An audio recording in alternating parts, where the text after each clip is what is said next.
Hello people, how you all. So कल के video में हमने बात कर ली थी about gender, poverty, peace psychology and cyber. आज हम हेल्थ की बात करने वाले हैं। बहुत लेंदी टॉपिक है ये, बिकॉज इसमें हेल्थ साइकोलॉजी है, इसमें से काफ़ी क्वेश्चंस आपके आते हैं। फिर इसके बाद में वेलबींग वाला जो टॉपिक है, इसको हम एक सेपरेट वीडियो में कवर करेंगे। आज का पूरा वीडियो जो है ये वाला हम हेल्थ पे फोकस करने वाले हैं, और इसके मेरे पास नोट्स अटैच करने का टाइम नहीं था, तो मैं सारा आपको हैंड रिटन ही करवाने वाली हूँ। जो बच्चे टेस्ट सीरीज़ वाले हैं उनको मैं ये पीडीएफ शेयर कर दूँगी। चलिए, तो सबसे पहले हम बात करते हैं इम्यून सिस्टम की। What is immune system? We all know कि हमारी बॉडी में एक लाइन ऑफ डिफेंस होती है, ठीक है। इम्यून सिस्टम हमारा लाइन ऑफ डिफेंस है। ये क्या करता है, जैसे हमारे अंदर कोई भी वायरस या बैक्टीरिया आता है बाहर से, एयर के थ्रू आया या आपने कुछ खा लिया उसके थ्रू आया, पानी के थ्रू आया, तो ये उसे रिकॉग्नाइज करता है, ये उसे पहचानता है कि भाई ये जो चीज़ है ये हमारी बॉडी की नहीं है, ये बाहर की है। बाहर की है मतलब फॉरेन है, ये एक फॉरेन सब्सटेंस है। उसको रिकॉग्नाइज करता है कि ये फॉरेन सब्सटेंस है और ये बॉडी के लिए हार्मफुल हो सकता है, तो उसे फिर ये ख़त्म करने की कोशिश करता है।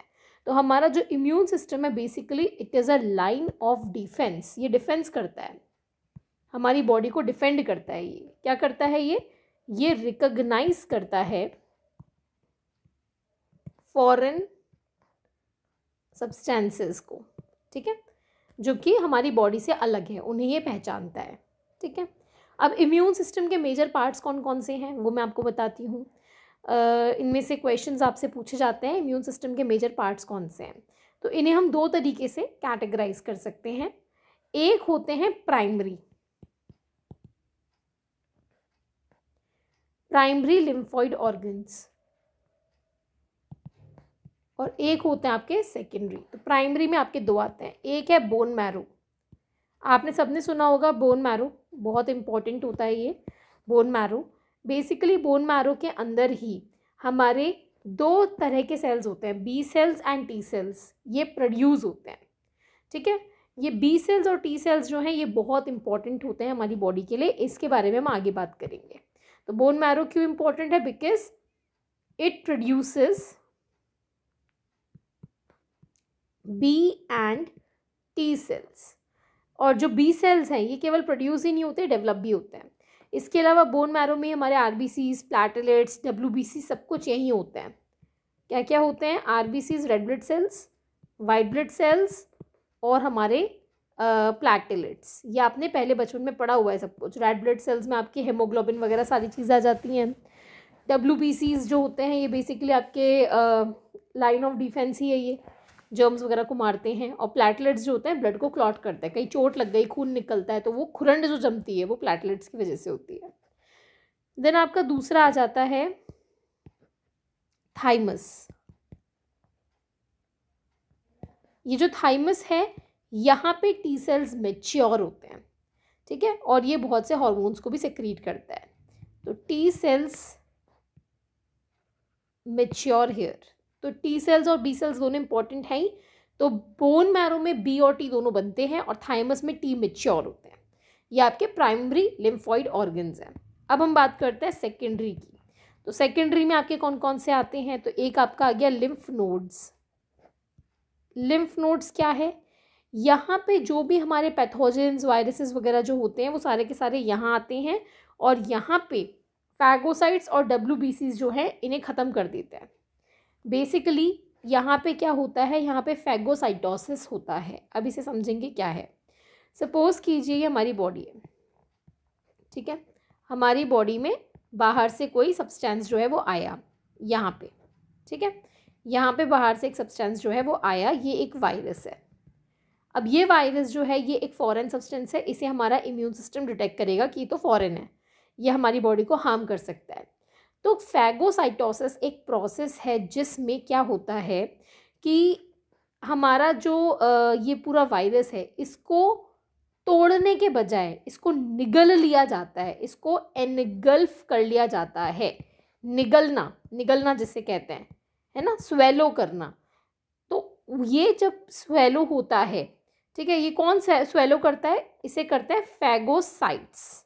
फैगोसाइट्स जो है उनका काम ही यही है, निगल जाना, उस वायरस को पूरा निगल जाना। क्यों? क्योंकि अगर तोड़ेंगे तो हो सकता है उस वायरस में से कुछ हार्मफुल चीज़ें बाहर निकल जाएं, फैल जाएं, बॉडी को हार्म कर दे। तो उसे तोड़ने के बजाय सीधा सीधा उसको निगल लिया जाता है और इस प्रोसेस को फैगोसाइटोसिस कहते हैं। ठीक है, तो ये जो फैगोसाइट्स और WBCs है वो यहाँ पे लिम्फ नोड्स पे ये काम करते हैं।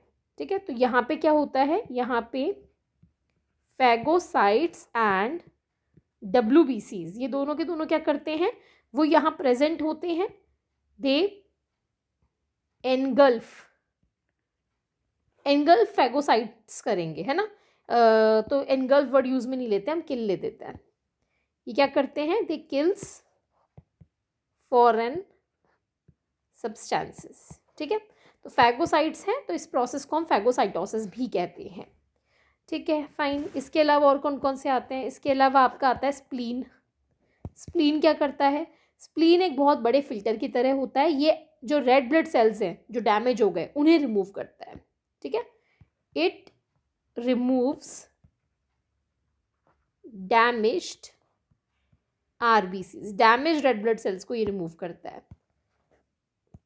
टॉन्सिल्स आपको पता है हमारे गले में टॉन्सिल्स निकल आते हैं, तो बेसिकली क्या करते हैं, हमारे मुंह के द्वारा जब भी कोई वायरस बैक्टीरिया जा रहे होते हैं नोज़ या माउथ के थ्रू, तो ये जो टॉन्सिल्स होते हैं ये उनको पकड़ लेते हैं, ट्रैप कर लेते हैं, आगे नहीं जाने देते, तो ये टॉन्सिल्स होता है। ठीक है, थ्रोट में होते हैं ये, हमारे थ्रोट में। इसके अलावा आपका आता है एडिनॉइड्स जो होते हैं ये भी टॉन्सिल्स की तरह ही होते हैं। ये जो भी ईयर, माउथ और नोज से जो भी बैक्टीरिया आ रहे होते हैं उन्हें ट्रैप कर लेता है। ठीक है, देन आपका आ जाता है अपेंडिक्स। अपेंडिक्स का देखो ऐसा कोई काम ढंग से अभी तक पता नहीं है कि अपेंडिक्स क्या काम आता है। हाँ, अगर अपेंडिक्स में कोई दिक्कत हो जाती है तो वो आपको ट्रबल करता है, तो अपेंडिक्स भी इसी का एक हिस्सा है। ठीक है, इसके अलावा आपका आता है ल्यूकोसाइट्स। ल्यूकोसाइट्स क्या है ये अभी हम डिटेल में पढ़ेंगे। ल्यूकोसाइट्स को आप रफली WBC समझो, वाइट ब्लड सेल्स। ठीक है, इसके अलावा और क्या चीज़ें हैं, ये सारे के सारे आपके प्राइमरी और सेकेंडरी लिम्फॉइड ये आ गए ऑर्गन्स जो कि आपको बचाते हैं। ठीक है, आपको कहीं ना कहीं ये हेल्प करते हैं, बाहर की चीज़ों से बचाने की कोशिश करते हैं। इसके अलावा और कौन कौन से बैरियर्स हैं, तो स्किन, हमारी जो स्किन है ये एक बहुत बड़ा फिजिकल बैरियर है। हमारी स्किन जो है ये बाहर से चीज़ों को अंदर आने से रोकती है, फर्स्ट लाइन ऑफ डिफेंस है ये हमारा, हम कह सकते हैं। ठीक है, तो स्किन जो है ये क्या है, ये एक एनाटॉमिकल बैरियर है, ये हम कह सकते हैं। ठीक है, फाइन। अब हम बात करते हैं इम्यूनिटी की। तो ये मैंने आपको पिछली बार क्रैश कोर्स के दौरान, मेरे पास तब प्रॉपर नोट्स थे, वहाँ पे मैंने आपको चार्ट में दिखाया था कि हमारी इम्यूनिटी जो है वो दो तरह की होती है, एक तो नेचुरल होती है और एक एक्वायर्ड होती है। तो एक्वायर्ड इम्यूनिटी की अभी हम बात कर रहे हैं। एक्वायर्ड इम्यूनिटी मतलब जो आपको लाइफ में बाद में मिली है, जब आप पैदा हुए जिस इम्यूनिटी के साथ, वो तो आपकी इनहेरिटेड इम्यूनिटी आप बोल सकते हो। ठीक है, वो आपके अंदर ऑलरेडी थी, लेकिन पैदा होने के बाद ड्यूरिंग लाइफ टाइम जो आपने पाई वो एक्वायर्ड है। ड्यूरिंग लाइफ टाइम, पैदा होने के बाद जो आपको इम्यूनिटी मिली वो एक्वायर्ड है। अब ये दो तरीके से मिलती है आपको, एक तो होती है एक्टिव इम्यूनिटी और एक होती है passive immunity. Active and passive, इन दोनों को समझते हैं। एक्टिव इम्यूनिटी वो होती है जो कि किसी इन्फेक्शन या वैक्सीनेशन की वजह से आपके अंदर आई, और पैसिव वो होती है जो आपको एंटीबॉडीज मिली कहीं से, उसकी वजह से आई। अब ये समझते हैं, बेसिकली इन्हें भी हम दो कैटेगरीज में डिवाइड करेंगे, नेचुरल एंड आर्टिफिशियल, दोनों को, नेचुरल एंड आर्टिफिशियल, ये भी नेचुरल एंड आर्टिफिशियल। अब देखो इसका मतलब क्या है। एक्टिव इम्यूनिटी में नेचुरल वाला वो होता है कि सपोज करो आपको कोई बीमारी हुई बचपन में, जब आप छोटे थे आपको खांसी जुकाम हुई, किसी वायरस की वजह से हुई, तो जब वो वायरस हमारी बॉडी के अंदर जाता है तो हमारी बॉडी में जो इम्यून सिस्टम है हमारा, वो ऑटोमेटिकली उससे लड़ता है, उससे लड़के हमारे अंदर वो एंटीबॉडीज डेवलप कर लेता है। ये आपको पता होगा, बेसिक बात है ये। बीमारी करने वाले वायरसेस को हम कहते हैं एंटीजेंस। एंटीजेंस क्या है, ये जर्म्स मान लो। ठीक है, वायरस बैक्टीरिया जो आपको बीमार करते हैं, और इनसे लड़ता कौन है, एंटीबॉडीज। तो एंटीबॉडीज अच्छी चीज़ है, एंटीजेंस गुंडे हैं, एंटीबॉडीज पुलिस है, ऐसे मानो। Antigens are the terrorist and antibodies is the army. तो एंटीबॉडीज़ क्या करती हैं, ये फाइट करती हैं एंटीजन्स को, ठीक है। तो ये एंटीबॉडीज़ कब आती हैं, जैसे कोई एंटीजन आपके अंदर आया, कोई वायरस आपके अंदर आया, कोई नया वायरस था वो, तो आपकी बॉडी अपने आप उससे लड़ती है और लड़के फिर वो उसके खिलाफ अपनी सेना तैयार कर लेती है, ठीक है, एंटीबॉडीज़ डेवलप कर लेती है। तो जब किसी इन्फेक्शन के रेस्पॉन्स में एंटीबॉडी डेवलप होती है तो वो नेचुरल एक्टिव इम्यूनिटी के अंदर आएगा। क्या है ये, antibodies developed in response to an infection, किसी इन्फेक्शन की वजह से हुआ। और आपको बचपन में पोलियो की 2 बूंदें पिलाई गई या और जो आपने टीके लिए, जो वैक्सीनेशंस ली, वो आर्टिफिशियल वाला है। क्यों, क्योंकि हमने रिस्क नहीं ली कि क्या पता कल को वो वायरस जब आएगा उस वक्त हमारी बॉडी वो एंटीबॉडी बना पाए नहीं बना पाए, तो हम क्या करते हैं खुद ही उस चीज़ का। Just a moment, I am receiving a call, एक second, let me pause it. Okay, yeah so I was telling कि बचपन में पोलियो वगैरह जो हमें पिलाते हैं तो वो क्या होता है, वो उस वायरस का ही एक बहुत माइल्ड रूप होता है, हमारी बॉडी में वो दे दिया जाता है बचपन में ताकि हमारी बॉडी पहले ही एंटीबॉडीज़ क्रिएट कर ले उसके खिलाफ। तो ये आपको आर्टिफिशियली दी गई है ना। नेचुरल में तो आपको इन्फेक्शन अपने आप हुआ और अपने आप आपकी बॉडी ने एंटीबॉडीज़ बना लिए, बट आर्टिफिशियल में वो पोलियो आपको हुआ नहीं, हमने जानबूझ करके आपको वो वायरस दिया ताकि आपकी बॉडी जो है पहले से ही एंटीबॉडीज़ बना ले। तो ये antibodies develop in response to vaccination. आपको ये याद रखना है कि नेचुरल एक्टिव वाले में तो इन्फेक्शन के रिस्पॉन्स में एंटीबॉडी बनी, आर्टिफिशियल में वैक्सीनेशन के रिस्पॉन्स में एंटीबॉडीज़ बनी। ये दोनों एक्टिव की बात कर रहे हैं, ठीक है। अब पैसिव की बात करते हैं। पैसिव में क्या होता है, पैसिव में बेसिकली नेचुरल वाला जो होता है, तो ये नेचुरली माँ के ब्रेस्ट मिल्क के थ्रू हमें मिला फॉर एग्जांपल, ठीक है। आपको कोई भी एंटीबॉडी आपके अंदर आती है, कहीं बाहर से वो आ रही है, कैसे आ रही है, तो नेचुरल में वो आपको अपने मदर के थ्रू मिल रही है। Antibody received from mother, mother से कैसे मिलेगी, मिल्क से, ब्रेस्ट मिल्क से, ठीक है। इसलिए बोलते हैं माँ का दूध बहुत ज़रूरी है। दूसरा क्या होता है, आर्टिफिशियल में कई बार एंटीबॉडी हमें मेडिसिन के द्वारा दी जाती है, इंजेक्शंस के द्वारा दी जाती है।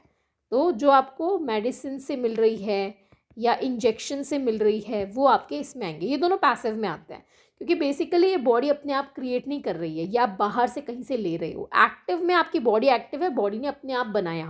पैसिव में बॉडी खुद नहीं बना रही, कहीं से ले रही है, ठीक है। आई होप आपको क्लियर हुआ होगा। चलिए अब आगे बात करते हैं WBCs की, वाइट ब्लड सेल्स।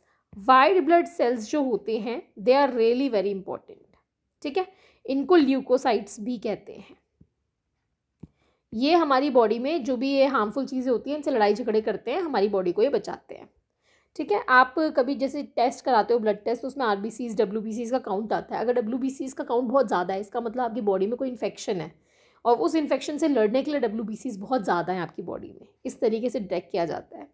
WBCs को 2 तरीके से हम डिवाइड करते हैं on the basis of their appearance.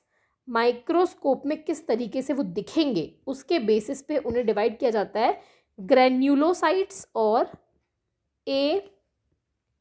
Granulocytes. Granule दाने, जब आप कुछ ऐसे WBCs हैं, WBCs मतलब कोई एक नहीं होते, बहुत सारे होते हैं, तो उनमें से हम केवल उन्हीं की बात करेंगे जो हमारे लिए इंपॉर्टेंट है।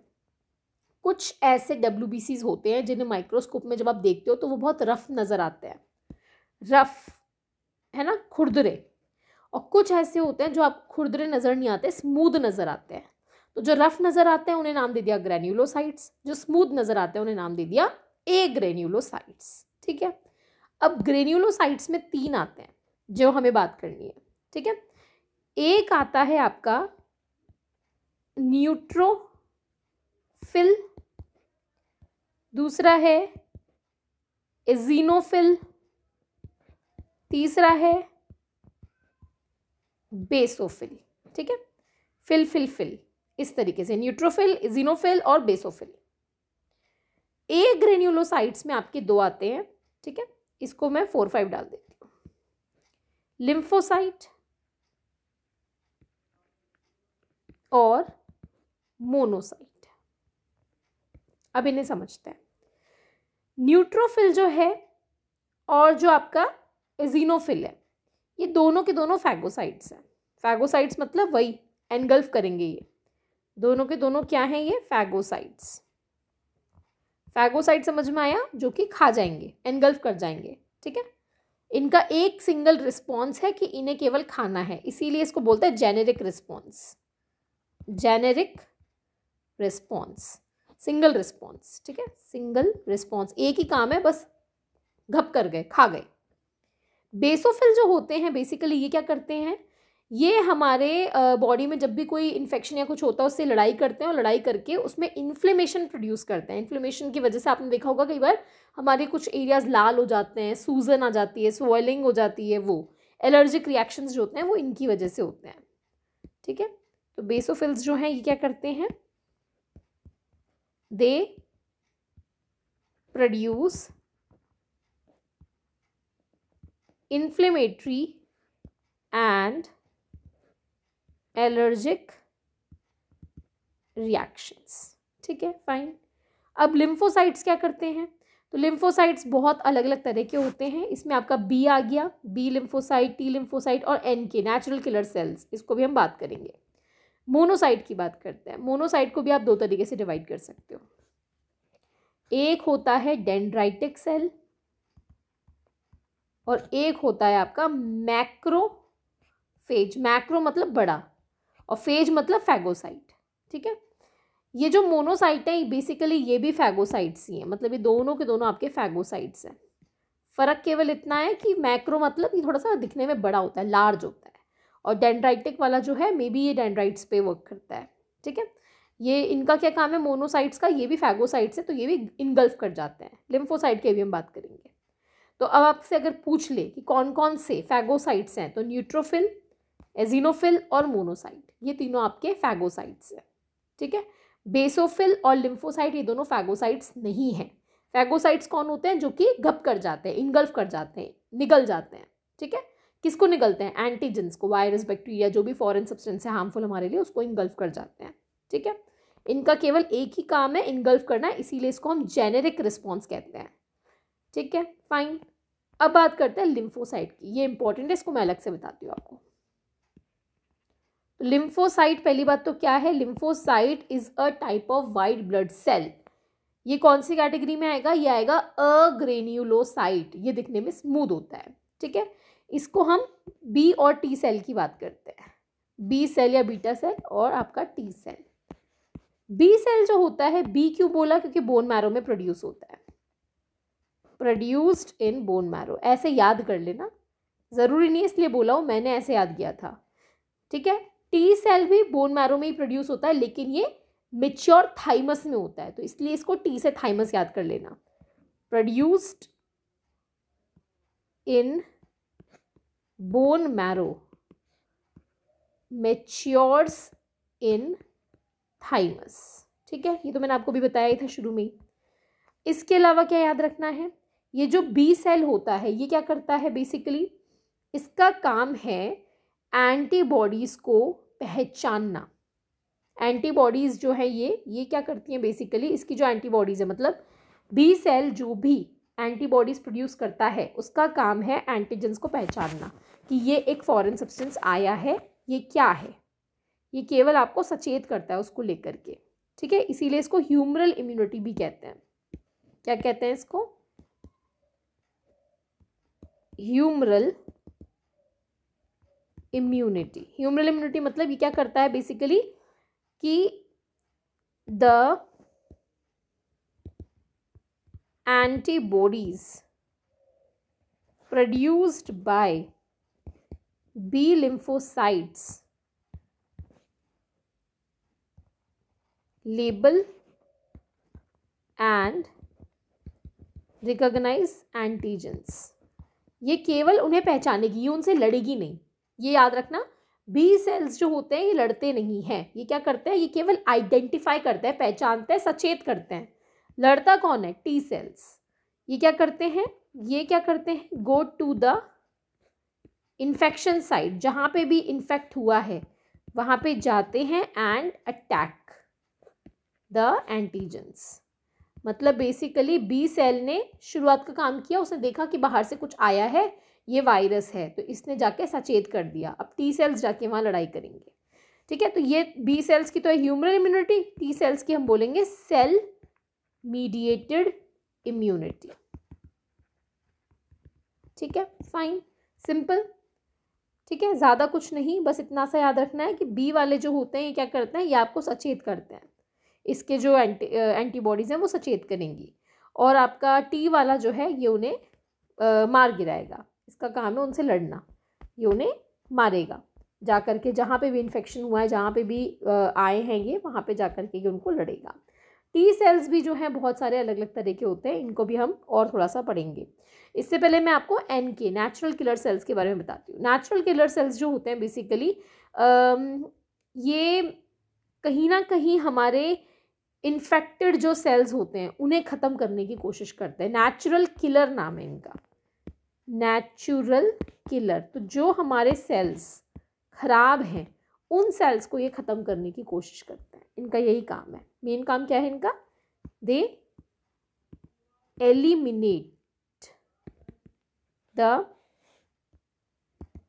इन्फेक्टेड सेल्स को मैलिग्नेटेड भी बोलते हैं, मैलिग्नेंट सेल्स, उन्हें ख़त्म करने की कोशिश करते हैं, क्योंकि वो कचरा है। अगर कोई सेल मर गया, ख़राब हो गया हमारी बॉडी में, तो कचरा है, तो उसे ख़त्म करने के लिए नेचुरल किलर सेल्स होते हैं। ठीक है, फाइन। चलिए, टी सेल्स में आपके 2 टी सेल्स इंपॉर्टेंट है, केवल उन 2 की हम बात करेंगे। ऑल्दो टी सेल्स बहुत अलग अलग तरह के होते हैं, we are going to talk about only 2 types of T cells. ठीक है, टी सेल्स जो है हम 2 की बात करेंगे। एक है आपका CD4, ठीक है, इसको आप T4 भी बोल सकते हो, और एक है आपका CD8 जिसे आप T8 भी बोल सकते हो। इन्हें हेल्पर टी सेल्स बोलते हैं, किनको, T4 को हेल्पर टी सेल्स, और T8 वाले को बोलते हैं साइटोटॉक्सिक टी सेल। ठीक है, चलिए अब दोनों की बात करते हैं। तो जो आपका हेल्पर टी सेल है या CD4 है या T4 है, ये क्या करता है, ये दूसरों को इन्फॉर्म करता है, सिग्नल देता है इम्यून सेल्स को कि भाई बाहर से कुछ आया। बेसिकली वही चौकीदार वाला काम इसका है। ठीक है, और डिजीज़ की अगर बात करें तो HIV जो वायरस होता है वो सबसे पहले इसी को टारगेट करता है, CD4 को। तो अगर एग्जाम में क्वेश्चन आए कि HIV से रिलेटेड कौन से सेल्स हैं, तो CD4 है। HIV जब आता है वायरस हमारी बॉडी में, ह्यूमन इम्यूनो डेफिशिएंसी वायरस, तो वो आकर के हमारे CD4 को ही सबसे पहले डिस्ट्रॉय करता है, क्योंकि CD4 बाकी सेल्स को बताने वाला है कि भाई ये कुछ बाहर से आया है, इसको मारो, ये नहीं तो बॉडी को ख़राब करेगा। तो वो उस चौकीदार को ही मार देंगे। अब चौकीदार ही नहीं बचेगा तो लोगों को पता ही नहीं चलेगा अंदर कि भाई कुछ ऐसा है भी, कुछ डाकू चोर भी आए हैं, और वो अपना काम करके चले जाएंगे। तो CD4 जो है हमारा, ये क्या करता है, ये सिग्नल करता है, सिग्नल्स अदर इम्यून सेल्स, दूसरे इसको सिग्नल करता है। तो अगर ये डिस्ट्रॉय होता है तो दूसरों को इन्फॉर्मेशन ही नहीं मिलेगी। ठीक है, और इसको कौन इन्फेक्ट करता है, HIV वायरस आके इसी को अटैक करता है, इसी को मारता है सबसे पहले। ठीक है, CD8 क्या करता है, ये डायरेक्ट अटैक करता है जो भी इन्फेक्टेड सेल्स है, या कोई कैंसरस सेल है, या कोई भी बाहर से कुछ आ रहा है, ये उनको सीधा सीधा फाइट करेगा। ठीक है, it kills infected cells, direct उनको ख़त्म करेगा। कैंसर जब आपको होता है तो कैंसर के टाइम पे ये मतलब बेसिकली CD8 जो है ये रिकॉग्नाइज करते हैं कैंसर सेल्स को, उन्हें ख़त्म करते हैं।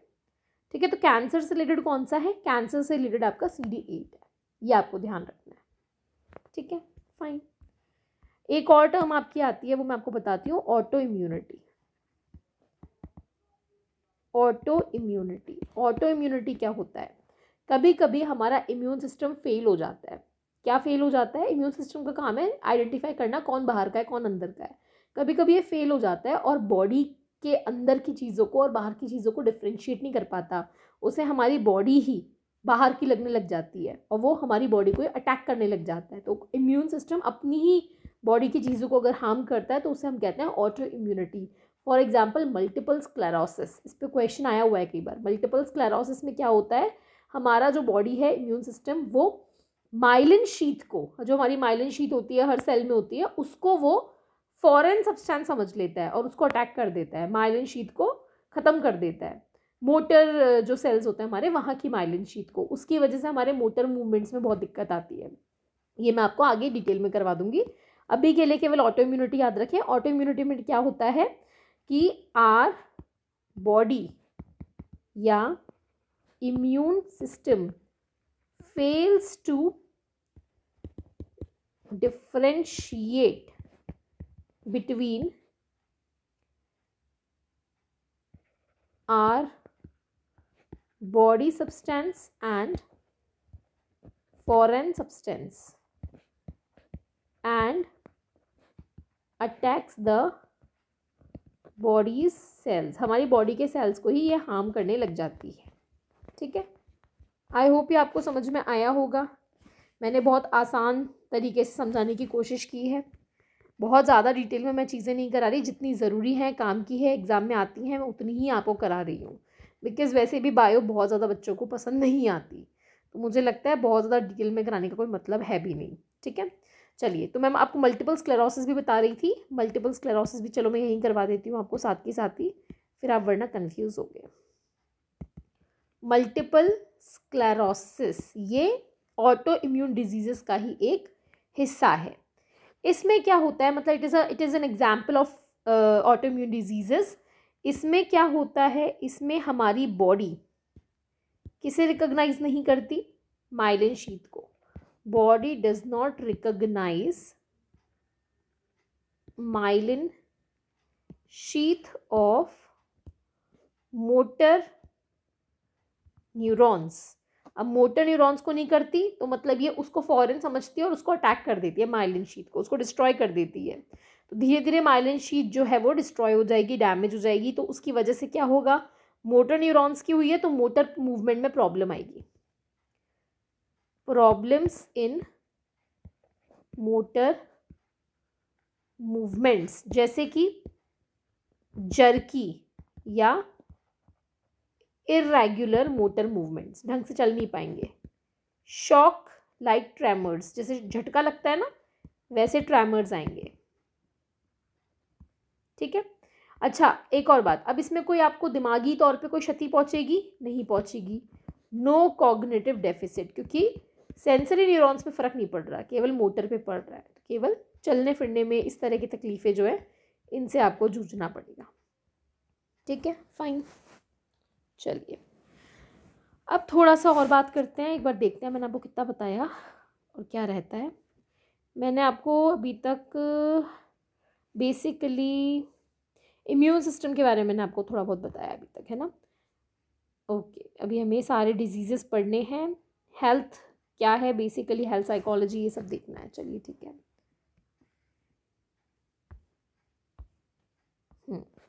फाइन। अच्छा, आपने बायो साइको सोशल मॉडल सुना है? Bio psycho social model, mental health के लिए बायो साइको सोशल मॉडल बताया गया है। साइकोलॉजिस्ट कहते हैं कि भाई बेसिकली आपको हेल्थ की जब आप बात कर रहे हो तो केवल हेल्थ बायो नहीं है, केवल साइको नहीं है, केवल सोशल नहीं है, ये तीनों का रोल है। तीनों अलग अलग चीज़ें हैं लेकिन दो तीनों कंबाइन होकर हमारी हेल्थ को जो है अफेक्ट करते हैं, इसीलिए इसको बायो साइको सोशल जो मॉडल है वो कहा गया है।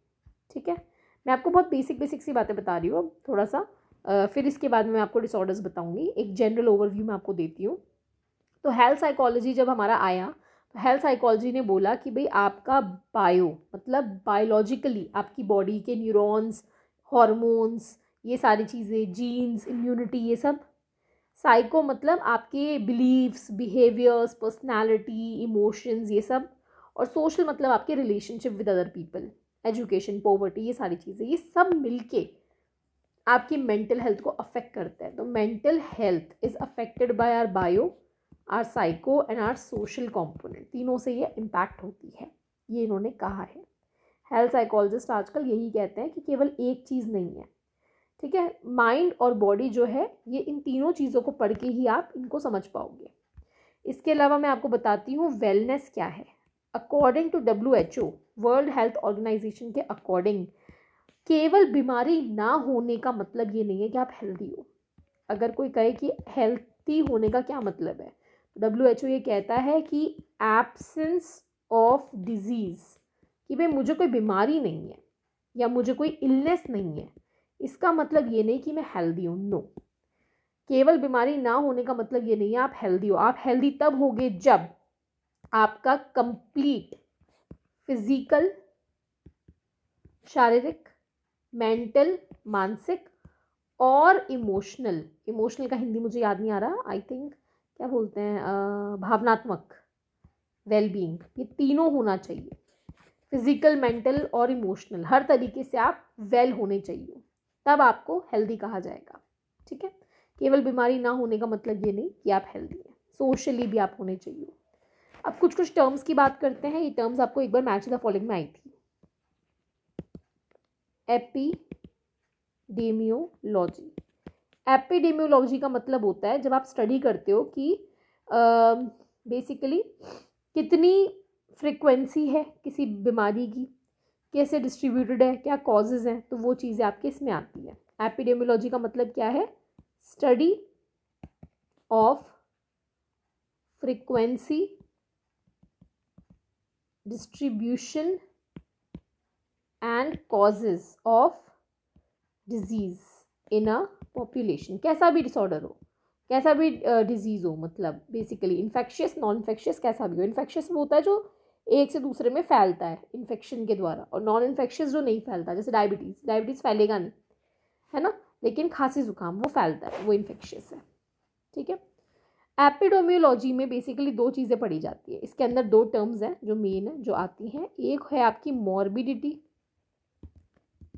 एक है आपकी मॉर्टैलिटी। दोनों को समझेंगे। मुझे लगता है मुझे कलर चेंज करना चाहिए, सारा ब्लैक ब्लैक हो रहा है, समझ नहीं आएगा। Morbidity and mortality. मॉर्बिडिटी का मतलब होता है कितने लोगों को ये बीमारी से अफेक्ट हुए हैं, number of cases at a given time. ठीक है, क्या है मॉर्बिडिटी?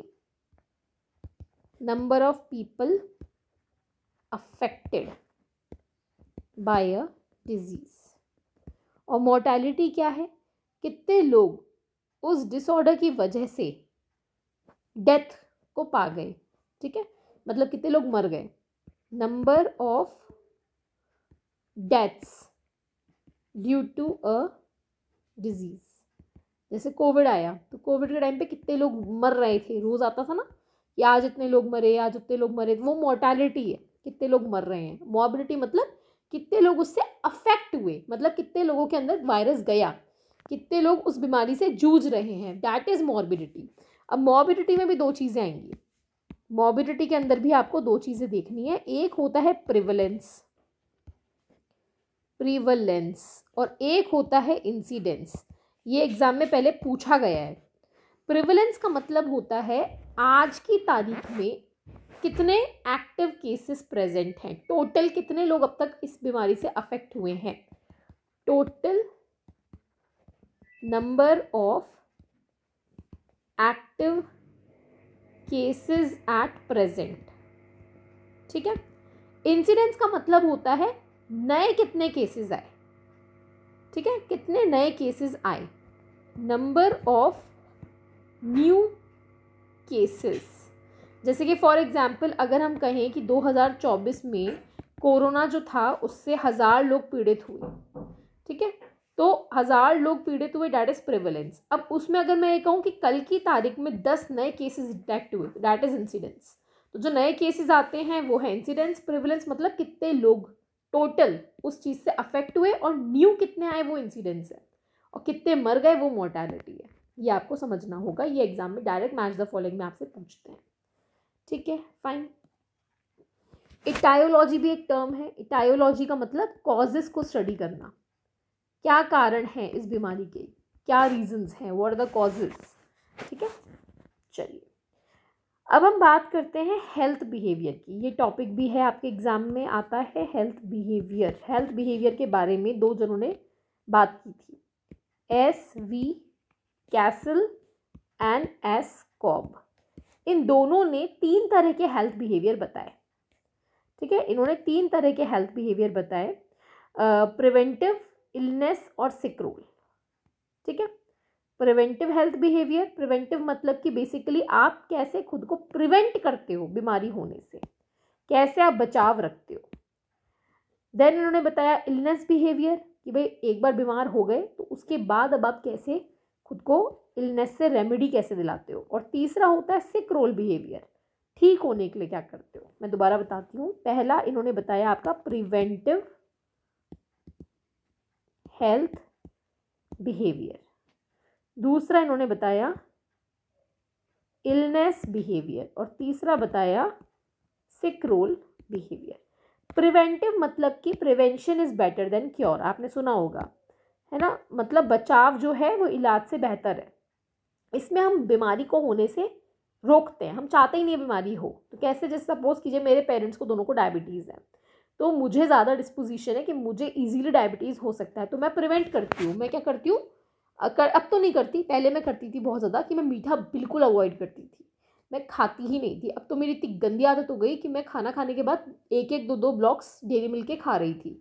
कुछ दिन पहले मुझे ये चीज़ फिर एकदम से रियलाइज़ हुई कि नहीं यार, आई एम डूइंग रॉन्ग। उल्टा अब तो एज बढ़ रही है, बचपन में ध्यान रखा और अब आकर के जिस एज में एक्चुअल में बीमारियाँ स्ट्राइक करेंगी, अब जाके उल्टा मैं लापरवाह हो रही हूँ, तो वो गलत है।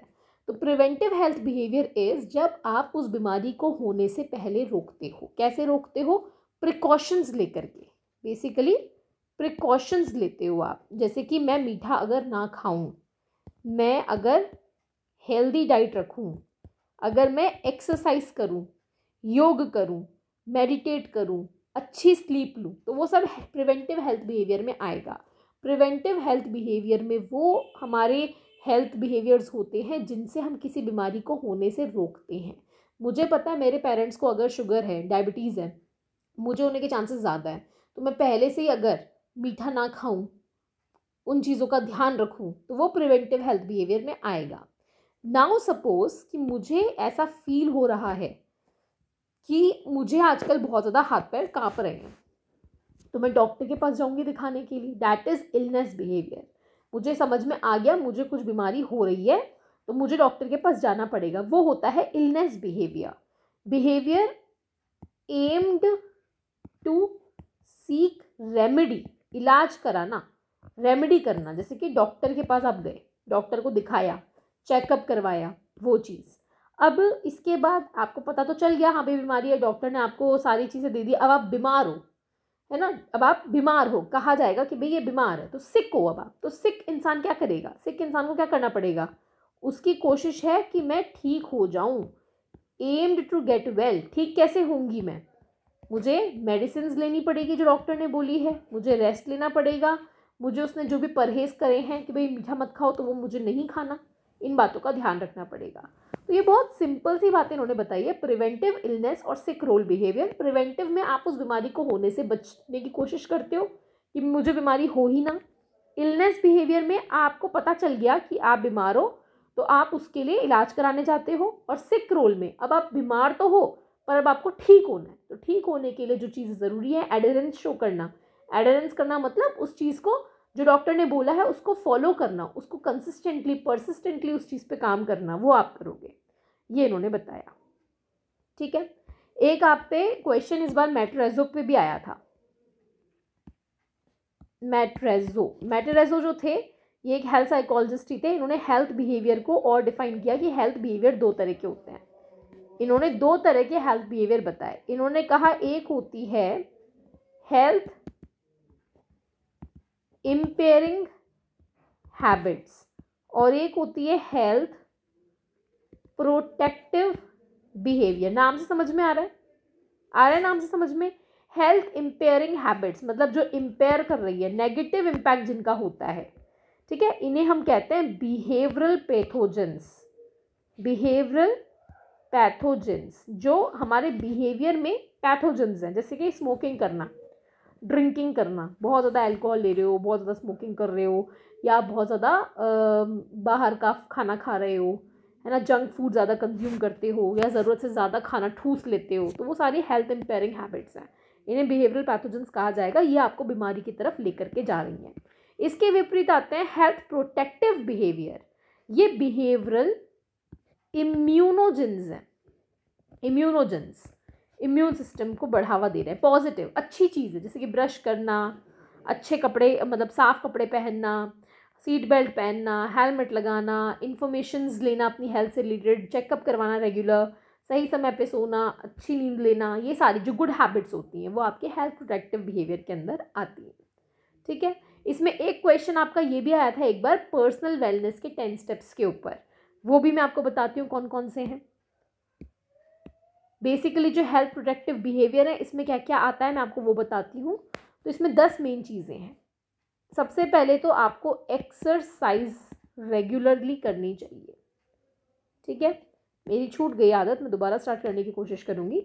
आपको रेगुलर एक्सरसाइज करनी है, आपको न्यूट्रिशियस और बैलेंस्ड मील लेना है। बैलेंस्ड मील, आपको एक सेंसिबल वेट मेंटेन करना है। सेंसिबल वेट मतलब आपकी हाइट के अकॉर्डिंग, आपकी एज के अकॉर्डिंग जो वेट होना चाहिए वो वेट पे हम बीएमआई की भी बात करेंगे, अभी मैं इसके बाद बताती हूँ आपको। आपको 7 से 8 घंटे नींद लेनी है। आपको सीट बेल्ट पहनना है, अगर हेलमेट है तो हेलमेट पहनना है। ठीक है। इसके अलावा आपको स्मोक एंड ड्रग्स नहीं करने। ठीक है। अगर अल्कोहल लेते हो तो बहुत कम मात्रा में लेनी है।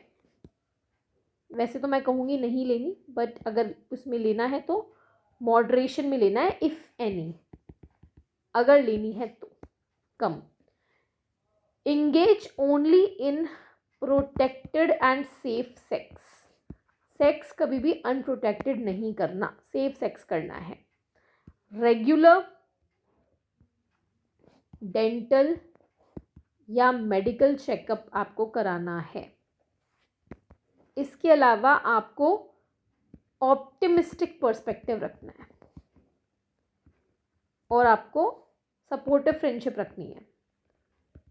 मतलब आपके पास, जैसे मैंने कहा था कि सोशल सपोर्ट भी होना चाहिए। तो ये 10 चीज़ें इन्होंने बताई। अच्छा, वेट के बारे में मैं बता दी थी आपको, बीएमआई, इस पर भी क्वेश्चन एक बार आया था। बीएमआई मतलब body mass index. Body mass index जो होता है, मैं लिख देती हूँ, बॉडी मास इंडेक्स, ये है आपका वेट इन केजी, कितने किलोग्राम आपका वजन है, डिवाइड बाय आपकी हाइट किसमें, मीटर स्क्वायर में। ये आप करो, आपकी हाइट जो है उसको मीटर में निकालो, उसको स्क्वायर कर दो, मतलब 2 बार मल्टीप्लाई कर दो, और ऊपर आपको रखना है वेट केजी में, उसको डिवाइड करो तो आपका बीएमआई आता है। गूगल पे करके देखना अपनी हाइट और वेट के साथ, आपको समझ में आएगा कि आपका बीएमआई जो है वो कैसा है, सही जा रहा है कि गलत जा रहा है, वो चीज़ वो आपको बताएंगे। ठीक है, चलिए अब एक दो हेल्थ से रिलेटेड मॉडल्स हैं उनकी बात करते हैं। तो आपका एक आता है health belief model. Health belief model ये किसने दिए, ये इंपॉर्टेंट है, कई बार एग्जाम में सीधा मैच में पूछ लेते हैं। ये दिया है रोजेनस्टॉक ने। रोजेनस्टॉक ने हेल्थ बिलीफ मॉडल दिया। इसमें इन्होंने ये कहा कि बेसिकली लोग क्यों हेल्थ बिहेवियर करते हैं, इसके बारे में इस मॉडल ने बताया कि 2 फैक्टर्स हैं कि भाई एक तो इंसान को बेसिकली हेल्थ थ्रेट में बिलीफ, और उसे ये लगे कि इस बिहेवियर से मेरी वो चीज़ जो है वो रुक जाएगी। मतलब बेसिकली मैं आपको सिंपल एग्जांपल से समझाती हूँ। सपोज़ कीजिए कि मैं स्मोकिंग करती हूँ, फॉर एग्जांपल, है ना, फॉर एग्जांपल सपोज़ कीजिए मैं स्मोकिंग करती हूँ। अब मैं स्मोकिंग करना छोड़ूंगी या नहीं, वो 2 चीज़ों पे डिपेंड करता है। किन किन चीज़ों पे, एक तो बिलीफ इन हेल्थ थ्रेट, और एक belief that specific health behaviour can reduce threat. अब मतलब समझते हैं।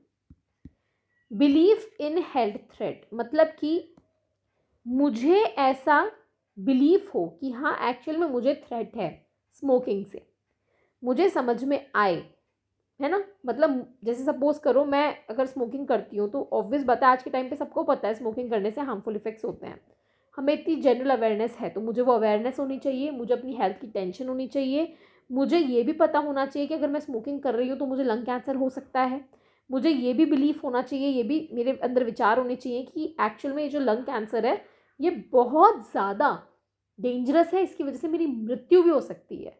तो आपको पहली बात तो उस हेल्थ थ्रेट के बारे में सोचना है, उसका बिलीफ, उसके बारे में आपकी धारणा होनी चाहिए कि ये मेरे लिए डेंजरस है। दूसरी चीज़, अब सपोज करो मुझे स्मोकिंग करते करते 80 साल हो गए, तो 80 साल बाद अगर मैं सोचूं कि यार अब रोकूंगी तो क्या हो जाएगा, अब तक तो लंग कैंसर हो ही गया होगा, इतने साल हो गए करते करते, तो मैं क्यों छोड़ूं, है ना, एक ये थॉट होता है। तो दूसरी चीज़ ये है कि भाई ये हेल्थ बिहेवियर करने से क्या मुझे फ़ायदा होगा भी कि नहीं। अगर सपोज कीजिए मैं नई नई स्मोकर हूँ, मुझे 1 साल 2 साल ही हुए हैं और मुझे डॉक्टर का नहीं अभी भी टाइम है, अगर तुमने अभी छोड़ दिया तो तुम्हें नहीं होगा, तो ऐसे में मैं फिर भी छोड़ दूंगी। लेकिन अगर मुझे ऑलरेडी कैंसर हो गया तो मैं क्यों ही छोड़ूंगी, फिर मुझे लगेगा क्या ही मतलब है अब तो, है ना। It is not worth it. अगर मुझे ऐसा लगता है कि ये हेल्थ बिहेवियर करने से मुझे फ़ायदा होगा तो मैं नहीं करूँगी। मैं आपको बताती हूँ एक एग्जाम्पल। अभी क्या हुआ था, मेरे वायरल चल ही रहा है इन दिनों, अभी मैं काफ़ी ज़्यादा मुझे परेशानी थी, ज़ुकाम थी, खांसी थी, 10 तरह की चीज़ें एक साथ हो गई। अभी इन दिनों थोड़ा सा घर में माहौल ही ऐसा चल रहा है, लाइक तो पहले जैसे सिस्टर को हुआ, मम्मी को हुआ, सबको कुछ ना कुछ बीमारी चल रही है इस वक्त।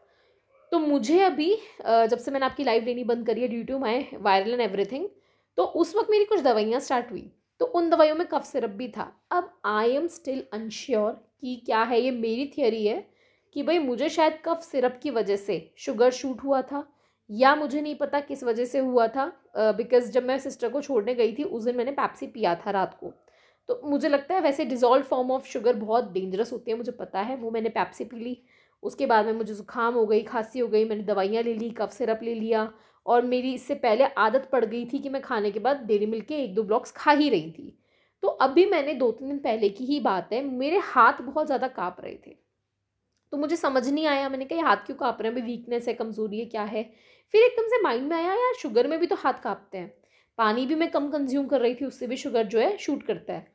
तो मैंने शुगर चेक करवाया खाना खाने के बाद, तो मेरा शुगर उस वक्त थोड़ा ज़्यादा आया, थोड़ा मतलब बहुत ज़्यादा आया, 240 मेरा आया आफ्टर 2 आवर्स पोस्ट मील, खाना खाने के 2 घंटे बाद 240 का मेरा शुगर आया। मेरा दिमाग ख़राब हो गया, मैंने कहा ये क्या हुआ भाई, क्योंकि मेरे दोनों पेरेंट्स को है। तो आई वॉज लाइक कि भाई अपन को डायबिटीज़ हो गया। मैं हो गई परेशान गंदे लेवल पे, पूरी रात ऐसे परेशान रही, सुबह खाली पेट वाला चेक करवाया, वो 84 आया, डैट वॉज वेरी नॉर्मल, 90 तक होना चाहिए, 84 था। तो मुझे समझ में आया हाँ कुछ तो यहाँ पे दिक्कत हो रही है। फिर उसके बाद में थोड़ा सा उस दिन मैं शांत रही, फिर शायद मैंने थोड़ा कुछ बाहर का खा लिया, बाहर का खाने के बाद दोबारा हाथ काँप रहे थे, तो मुझे एक वो थिंकिंग माइंड में आ गई उस वक्त कि हाँ मुझे हेल्थ थ्रेट तो है ना, तकलीफ तो है, शुगर बढ़ रहा है, या मे बी वर्ज पे है, बिल्कुल बढ़ सकता है कभी भी। तो ये बिलीफ इन हेल्थ थ्रेट ये मुझे हो गया, ये मेरे माइंड में एक रियलिटी चेक आ गया कि भाई अपन को तकलीफ हो रही है और हो सकती है। अभी तो चलो 26 ईयर्स की एज है, आगे 30+ होते ही तो बीमारियां यूं आएंगी चुटकी बजाते ही। फिर मुझे ये समझ में आया कि भाई ठीक है, अगर अब मैं ये सब छोड़ दूँ, बाहर का खाना छोड़ दूँ, पेप्सी कोका कोला छोड़ दूँ, मेरी फेवरेट है कोका कोला, अगर मैं वो छोड़ दूँ तो क्या मेरे को फ़ायदा होगा, क्या मुझे डायबिटीज़ डेवलप होने से मैं बच जाऊँगी। तो येस ऑब्वियसली, क्योंकि मुझे अभी तक डायबिटीज़ डिटेक्ट हुआ ही नहीं है। तो मतलब कि अब क्योंकि मुझे डर भी है इस चीज़ का कि हाँ diabetes is dangerous for me, मुझे इजीली हो भी सकती है, मेरे पेरेंट्स को है, तो मेरा हेल्थ थ्रेट में बिलीफ है, मुझे पता है कि मुझे ये बीमारी बहुत इजीली लग सकती है और ये बीमारी मेरे लिए ख़तरनाक है, मेरी ज़िंदगी इसकी वजह से बहुत ज़्यादा नेगेटिवली अफेक्ट होगी। और फिर दूसरी चीज़ मुझे ये भी पता है कि हाँ ये हेल्थ बिहेवियर अगर मैं करूँगी, अगर मैं शुगर छोड़ दूँगी, कोल्ड ड्रिंक्स छोड़ दूँगी, डेयरी मिल्क छोड़ दूँगी, तो इससे मुझे फ़ायदा होगा, मेरा जो ये बीमारी होने का जो खतरा है ये टल जाएगा, या अगर मुझे शुगर हो भी गया है तो वो कंट्रोल रहेगा। तो अगर मुझे ये बिलीफ है तो ऐसे में अब मैं वो हेल्थ बिहेवियर ज़रूर करूँगी। ठीक है, अगर सपोज करो ऐसा होता, पहली बात तो मुझे डर ही नहीं लगता कि नहीं भाई मेरे कोई फ़र्क नहीं पड़ता, मुझे नहीं लगता डायबिटीज़ मुझे होगा, मेरी अगर ऐसी मेंटालिटी होती तो मैं क्यों छोड़ूंगी, मैं तो आराम से और कोल्ड ड्रिंक पीऊंगी। या फिर अगर मुझे ऐसा लगता है कोल्ड ड्रिंक छोड़ने से या डेयरी मिल्क छोड़ने से मुझे डायबिटीज़ से कोई नहीं बचा सकता, वो तो मुझे होगी होगी फिर भी, तो फिर मैं क्यों छोड़ूंगी। तो बेसिकली हेल्थ बिहेवियर मतलब अच्छी आदतें, जैसे कि स्मोकिंग छोड़ना, अल्कोहल छोड़ना, वो आप तभी छोड़ोगे जब आपको ये लगे, पहली बात तो कि आपको उससे खतरा है, खतरा समझ में आए, और फिर आपको ये समझ में आए कि ये आदत छोड़ने से खतरा भी टल जाएगा, तो ही आप वो आदत छोड़ोगे, तभी आप वो हेल्थ बिहेवियर करोगे। ये बहुत सिंपल सा मॉडल है, हेल्थ बिलीफ मॉडल। ये बिलीफ की ही बात कर रहा है। दो बिलीफ है यहाँ पे, एक तो आपका बिलीफ हो कि हाँ मुझे खतरा है, दूसरा आपका ये बिलीफ हो कि हाँ ये आदत छोड़ने से मुझे फायदा होगा। तो ये सिंपल सी बात इन्होंने बताई है। आई होप आपको समझ में आई होगी। बहुत सिंपल सी चीज़ है, इन्होंने केवल दो बातें बोली हैं कि आप क्यों ये चीज़ छोड़ोगे। ठीक है, इसको छोड़ने का ये रीज़न है। इसको थोड़ा सा और एक्सपैंड करते हैं, इस मॉडल को थोड़ा सा इसको हम और एक्सपैंड करेंगे। तो इसमें रोज़नस्टॉक ने कुछ चीज़ें और ऐड करी हैं। Just a moment.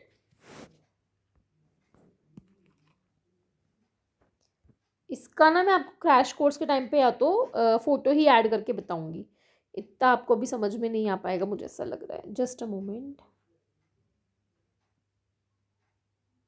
चलो ठीक है, मैं लिख देती हूँ। इसमें अब 6 कंपोनेंट्स हैं जो आपको समझने हैं, 6 कंस्ट्रक्ट्स इसके समझने हैं। ठीक है, 2 नए ऐड हुए हैं, 4 पहले के थे, 2 नए ऐड हुए हैं। ठीक है, सबसे पहला तो है परसीव्ड ससेप्टिबिलिटी।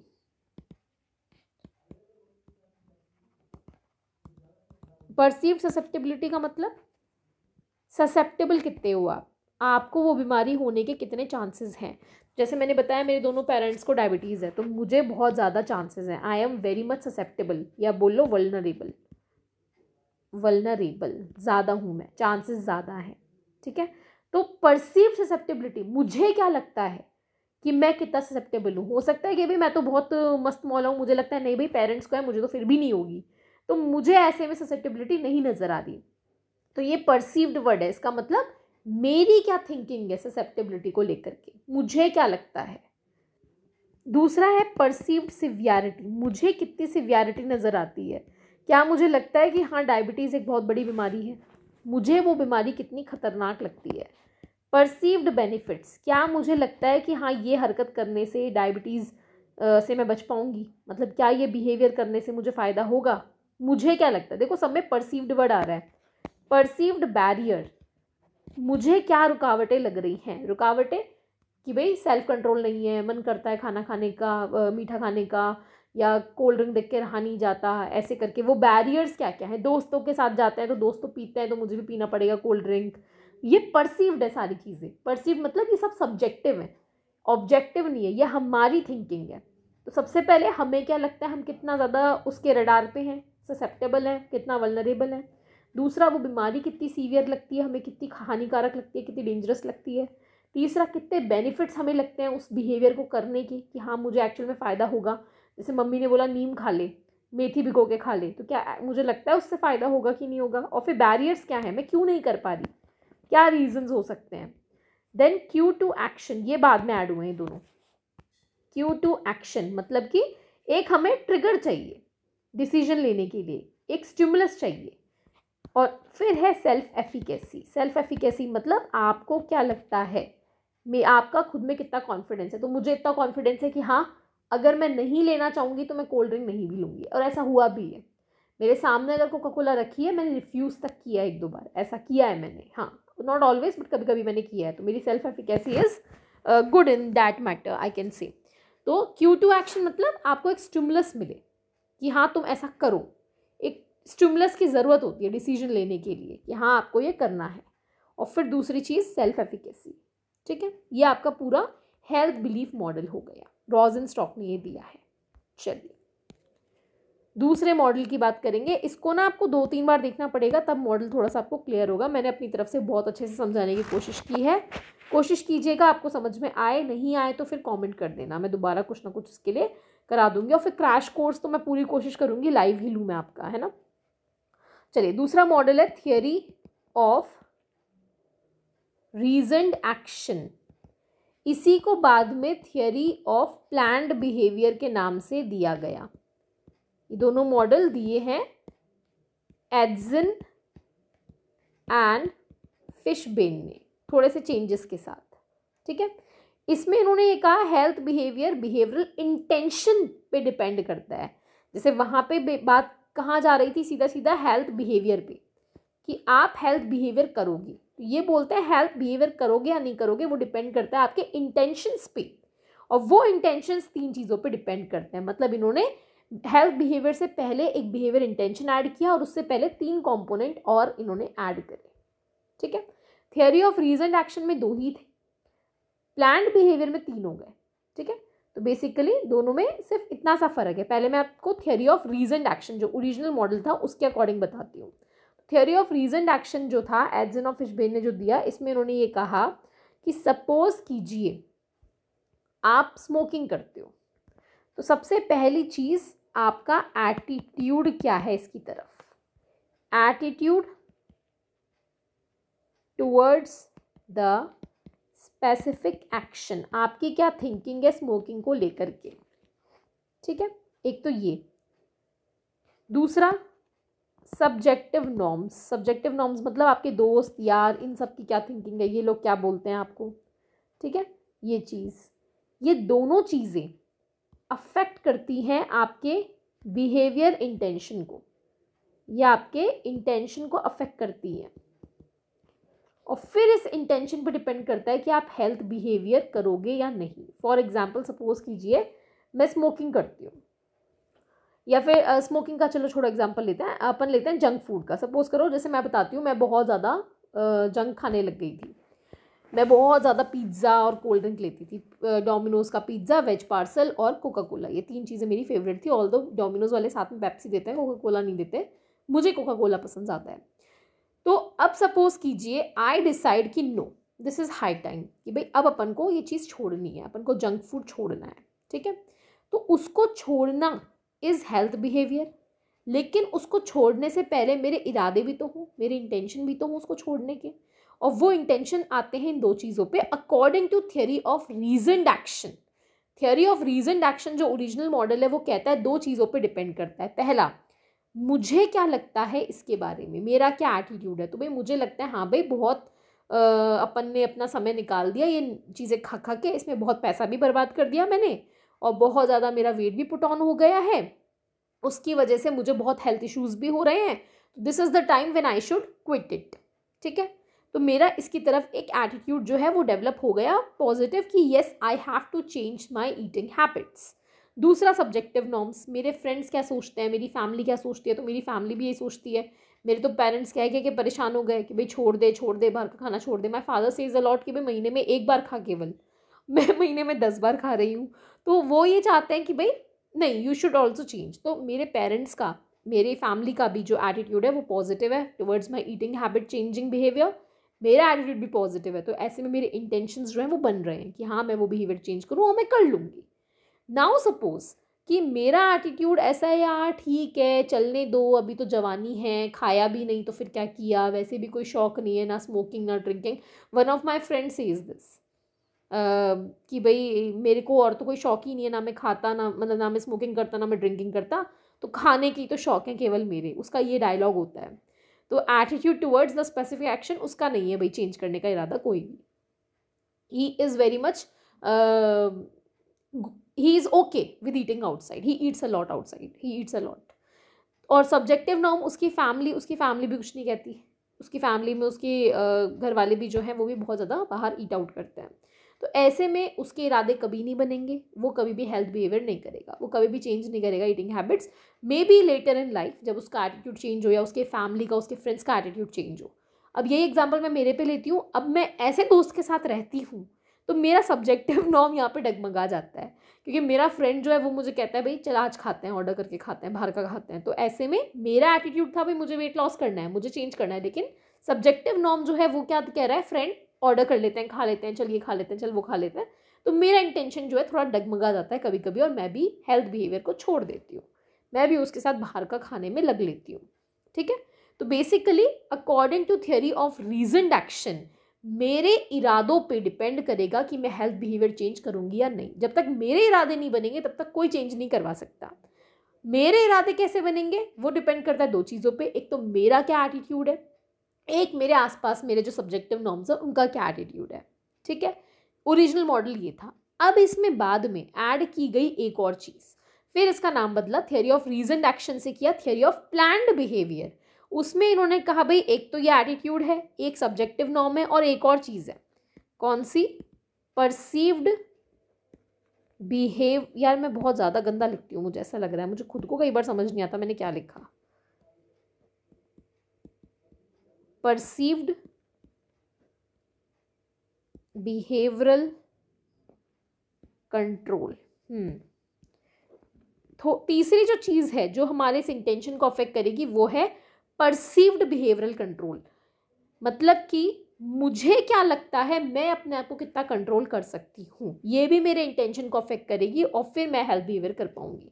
बहुत से लोग होते हैं जिनकी विल पावर बहुत स्ट्रांग होती है। एक्चुअल में देयर आर पीपल जो लगते हैं कि भाई हाँ मैं कर ही लूँगा मेरा डाइट चेंज, और वो कर भी लेते हैं। और कुछ लोग होते हैं जो नहीं कर पाते। तो आपको क्या लगता है, अगर आपको लगता है कि yes I can change my self, तो आपका इंटेंशन बहुत स्ट्रांग होगा और आप चेंज कर लोगे। लेकिन अगर आपको लगता है नहीं मैं कर ही नहीं पाऊंगा, मैं कर ही नहीं सकता, तो ऐसे में आपका इंटेंशन कभी भी उतना स्ट्रांग नहीं हो पाएगा और आप नहीं कर पाओगे। ठीक है, फाइन। चलिए, इसके अलावा एक और मॉडल की बात करते हैं, इस पर भी क्वेश्चन आया हुआ है एग्जाम में। ये है आपका transtheoretical model of behaviour change. Transtheoretical model of behaviour change किसने दिया, ये दिया है प्रोचास्का ने, जेम्स प्रोचास्का। इनकी सीक्वेंस अरेंज करने को आ जाती है स्टेजेस। इन्होंने बोला कि 6 स्टेजेस हैं हेल्थ बिहेवियर जो आप करोगे, हेल्थ बिहेवियर चेंज आप करोगे उसके 6 स्टेजेस हैं। सबसे पहली स्टेज कौन सी है, सबसे पहले होता है आपका प्री कंटेम्पलेशन।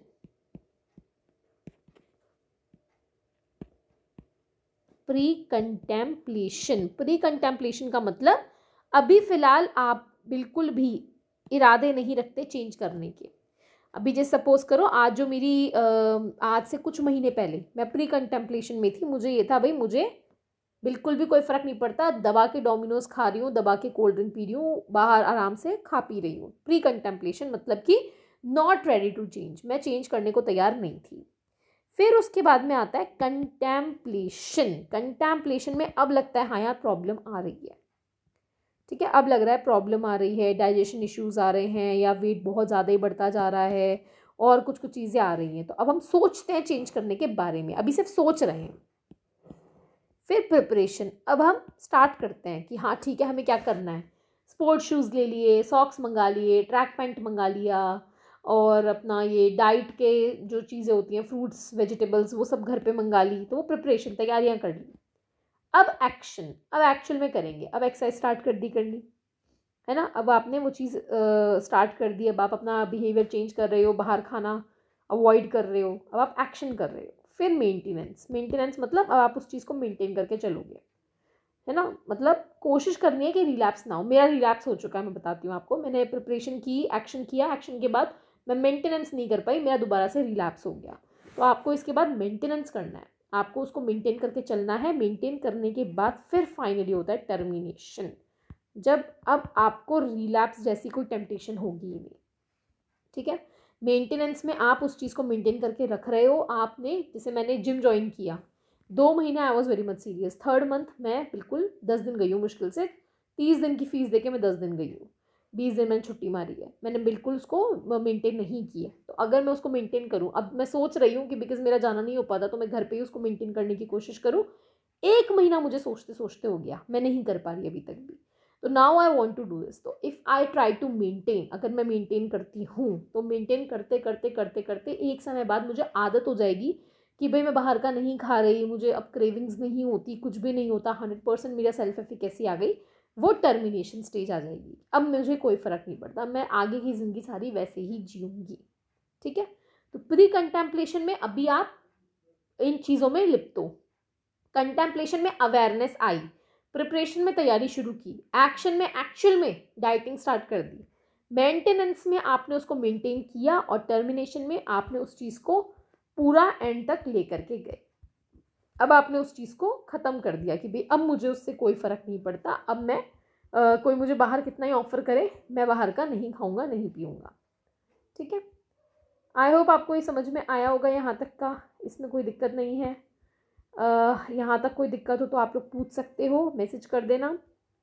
इसके अलावा मैं देखती हूँ और क्या टॉपिक हमारे रहते हैं। एक सेकेंड, हमने क्या क्या बात की, हमने बात करी अभी तक health promoting health compromising behaviour की, लाइफ से अभी हमने डिजीजेस की बात रहती है केवल ये diabetes, hypertension, coronary heart disease, cancer, HIV, इसकी बात करते हैं। Then we are done. इसकी और हम बात कर लेते हैं, इसको फ्री करते हैं। इस एक वीडियो में लंबा हो गया, वैसे तो 1 घंटे का हो गया है। आप लोग पॉज करके देख लेना, बार बार बैक करके ब्रेक्स में देख लेना, कंटिन्यू मत देखना, जैसे आपको उचित लगे। पर ये मैं फ्री आपको इसी वीडियो में करा देती हूँ बिकॉज अभी मेरे पास टाइम है आपको बताने का।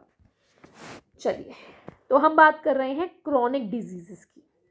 ठीक है, अच्छा एक और चीज़, हमारे 2 तरह के डिजीज़ हैं जो इन पे हम फोकस करेंगे। एक होते हैं कम्युनिकेबल और एक होता है नॉन कम्युनिकेबल।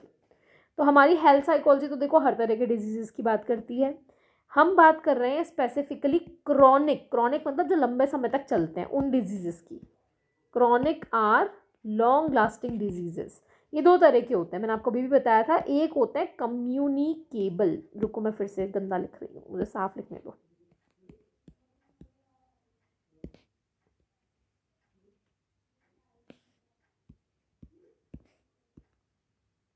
दूसरा है नॉन कम्युनिकेबल।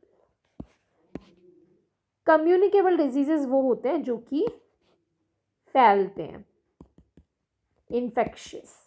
नॉन कम्युनिकेबल जो नहीं फैलते। ठीक है, जैसे सपोज करो हम बात करें एड्स की।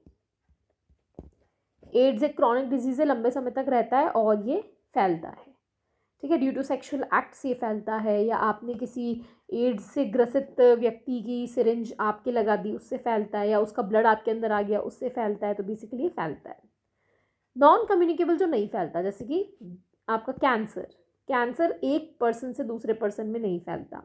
या आपके हार्ट डिजीज़, अगर आपको हार्ट डिजीज़ है तो उससे आपके घर वालों को हार्ट डिजीज़ नहीं फैलेगा, साथ में खाने पीने से, इन चीज़ों से या सेक्सुअल एक्ट से ये नहीं फैलेगा। ठीक है, तो जो चीज़ें कम्युनिकेबल होती हैं वो टच से भी फैल जाती हैं, है ना, लेकिन नॉन कम्युनिकेबल ऐसे नहीं फैलती। डायबिटीज़ जो है ये भी आपके नॉन कम्युनिकेबल है, ये भी नहीं फैलती। सबसे पहले डायबिटीज़ की बात करते हैं, चलो, बहुत कॉमन है डायबिटीज़। डायबिटीज़ जो है ये 2 तरह की होती है, type 1 and type 2। Type 1 and type 2। Type 1 होती है मोस्टली जेनेटिक, छोटे बच्चों में ये दिख जाती है, मोस्टली जेनेटिक होती है। टाइप 2 आपके लाइफस्टाइल की वजह से होती है। अगर मैं दबा के मीठा खाती जाऊँ तो ऑब्वियसली डायबिटीज़ हो गई, वो टाइप 2 है ये। लेकिन बचपन में बहुत रेयर चांस है दिखने का, ये आपको विद एज ही नज़र आएगी, आगे चल के नज़र आएगी। अब कुछ टेक्निकल बातें करते हैं इसके बारे में। टाइप 1 की जब हम बात कर रहे हैं, जेनेटिक है, ये ऑटो इम्यून होती है। मतलब बेसिकली अभी बताया था ऑटो इम्यून कि आपकी बॉडी जो है वो आइडेंटिफाई नहीं कर पाती कि आपकी बॉडी का ये या क्या है। तो इसमें बेसिकली एक हमारी बॉडी में जगह होती है islets of Langerhans, LANGERHAANS,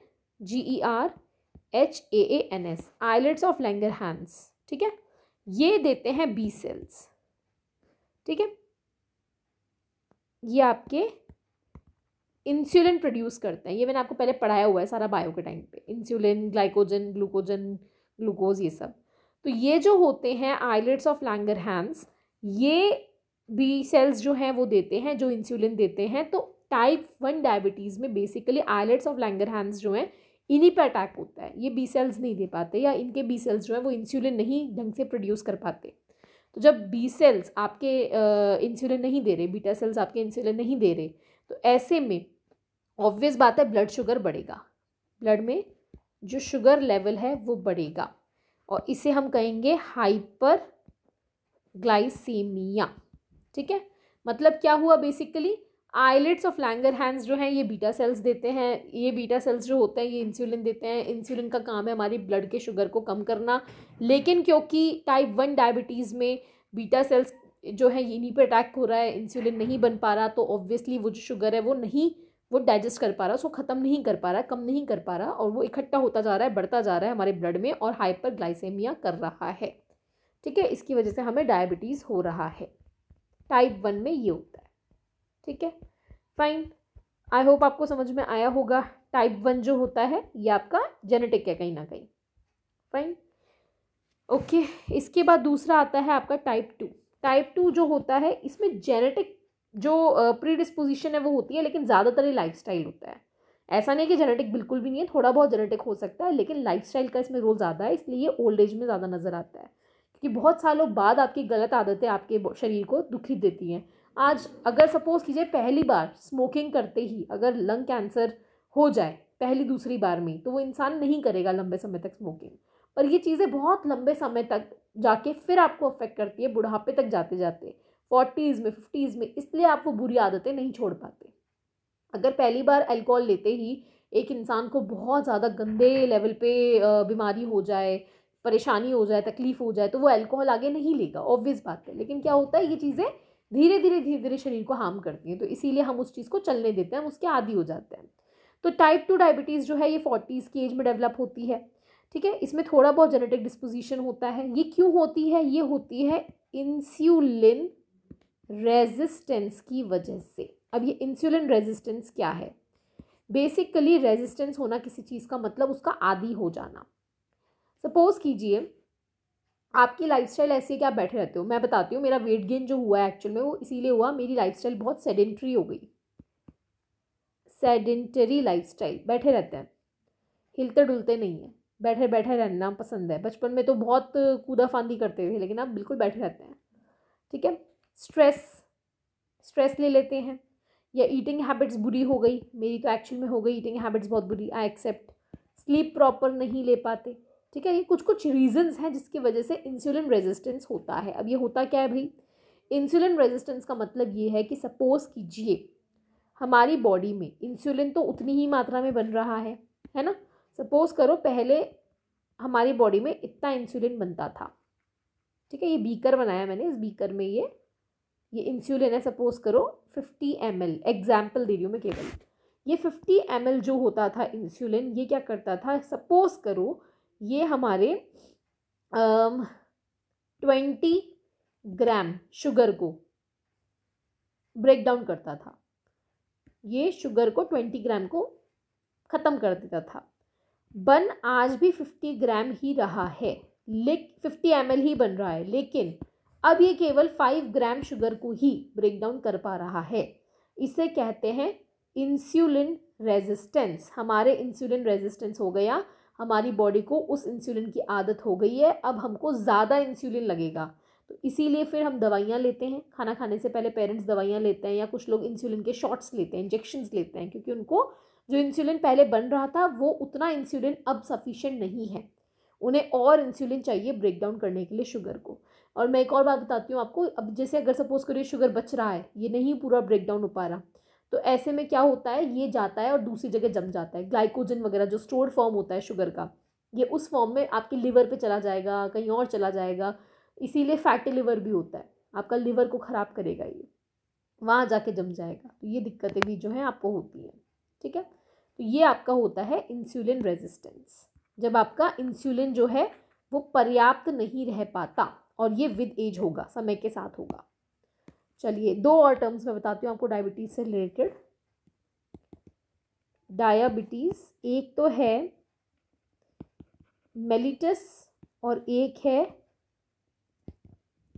insipidus. Diabetes mellitus, mellitus का मतलब होता है, देखो डायबिटीज़ का मतलब आप समझो बहुत ज़्यादा यूरिन पास हो जाए। ठीक है, मेलिटस का मतलब होता है हनी या स्वीट। तो इसमें क्या होता है, हमारी बॉडी में जो यूरिन पास होता है उसमें बहुत ज़्यादा शुगर पास होता है।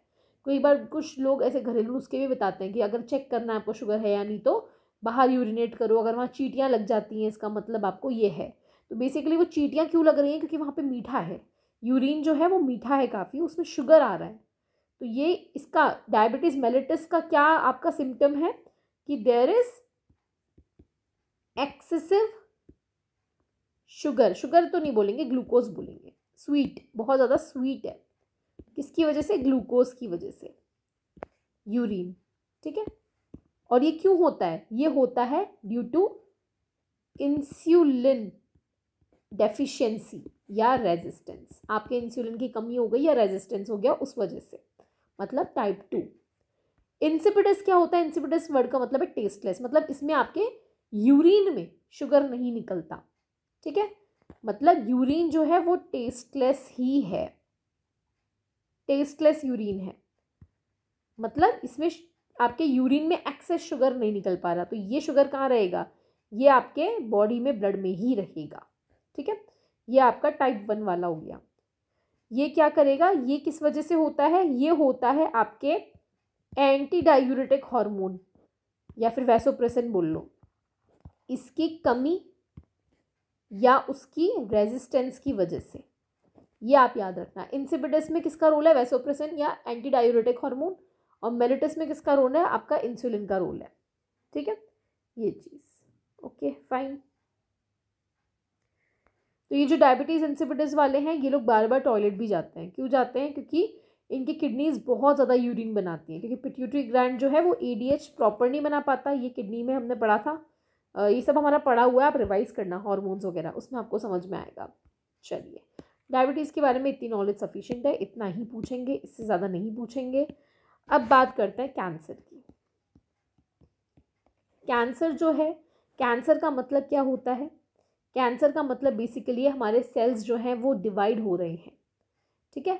They are dividing uncontrollably, uncontrolled division of cells. हमारे शरीर में जो सेल्स हैं वो बहुत ज़्यादा डिवाइड हो रहे हैं, जबकि उनकी आवश्यकता नहीं है। मोस्टली जो ख़राब सेल्स होते हैं वो डिवाइड होने लग जाते हैं, उनकी कोई ज़रूरत नहीं है। कैंसर में कहीं ना कहीं जेनेटिक डिस्पोजिशन होता है, अगर किसी के जीन्स में है तो उसको सतर्क रहने की ज़रूरत ज़्यादा है। इसके अलावा लाइफस्टाइल का भी बहुत बड़ा रोल है। जैसे अगर आप स्मोकिंग बहुत ज़्यादा कर रहे हो तो ऑब्वियसली आपको लंग कैंसर होने के चांसेस ज़्यादा है। तो एक नॉर्मल सेल जो होता है, जब उस नॉर्मल सेल में हमें कहीं गांठें समझ में आती है कि भाई गांठें हो रही हैं, वो गांठें क्या है? बेसिकली लम्प्स जो हैं, सिस्ट जो है वो बेसिकली क्या है? These are what we call cancer के सेल्स। ये सेल्स हैं जो बेवजह बढ़ गए। अच्छा, एक और चीज़, अब मैं आपको एक और बात बताती हूँ। ये जो ट्यूमर्स होते हैं, ट्यूमर्स मतलब जो गांठें होती हैं, दो तरह की होती है। एक होती है बिनाइन और एक होती है कैंसरस। बिनाइन वो होती हैं जो कि आपको कैंसर नहीं करती, ये एक्टिव नहीं होती। कुछ कुछ गांठें आपकी ऐसे नॉर्मली हो जाती हैं, जैसे ब्रेस्ट में कभी कभी कुछ गांठें नॉर्मली हो जाती हैं, वो आपको कैंसर नहीं देती।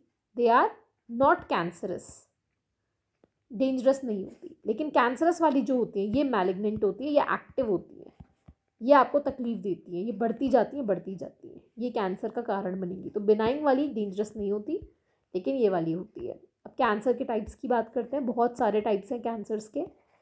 तो इसमें एक आता है आपका कार्सिनोमा। कार्सिनोमा क्या है? कार्सिनोमा मतलब जो आपके स्किन पे या स्किन के जस्ट नीचे जो टिश्यूज़ है वहाँ पे जो होता है, इंटरनल ऑर्गन्स की लाइनिंग पे जो होता है वो। इसमें बहुत सारे आते हैं आपके, adenocarcinoma, basal cell carcinoma, squamous cell carcinoma, transitional cell carcinoma. तो कार्सिनोमा वर्ड दिख जाएगा। कार्सिनोमा मतलब सेल पे होता है या आपके ऑर्गन की लाइनिंग पे होता है। दूसरा है आपका सारकोमा। सारकोमा ये जो है ये बेसिकली आपके bones, cartilage, fat, muscle, blood vessels या और भी कोई कनेक्टिव या सपोर्टिव टिश्यू वहाँ पे होता है, ठीक है। ये सारकोमा है। देन आपका आता है ल्यूकेमिया। ल्यूकेमिया जो होता है ये बेसिकली आपके बोन मैरो वगैरह में होता है। अभी रिसेंटली आई लॉस्ट माई ताऊजी टू दिस ल्यूकेमिया ओनली।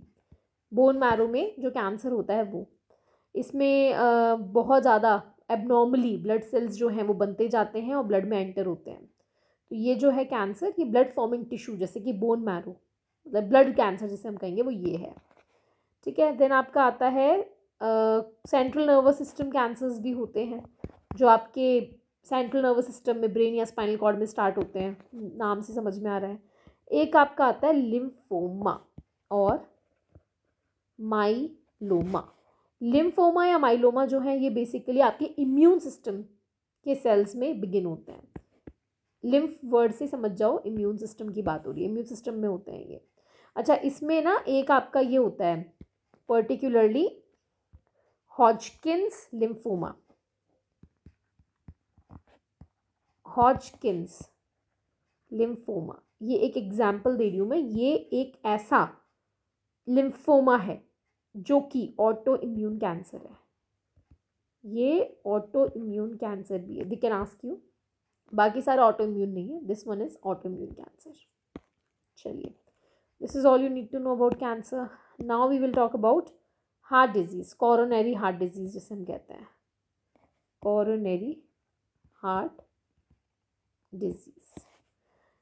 तो ये भी लाइफस्टाइल पे डिपेंड करता है आपके, ठीक है। इसमें बहुत सारे डिजीजेस आ जाते हैं, हार्ट से रिलेटेड बहुत सारी चीज़ें आ जाती हैं। जैसे कि आपका इसमें आ जाता है एक तो, एक सेकेंड, स्पेलिंग मुझे थोड़ी क्लियर लिखनी पड़ेगी, I think I should change the colour.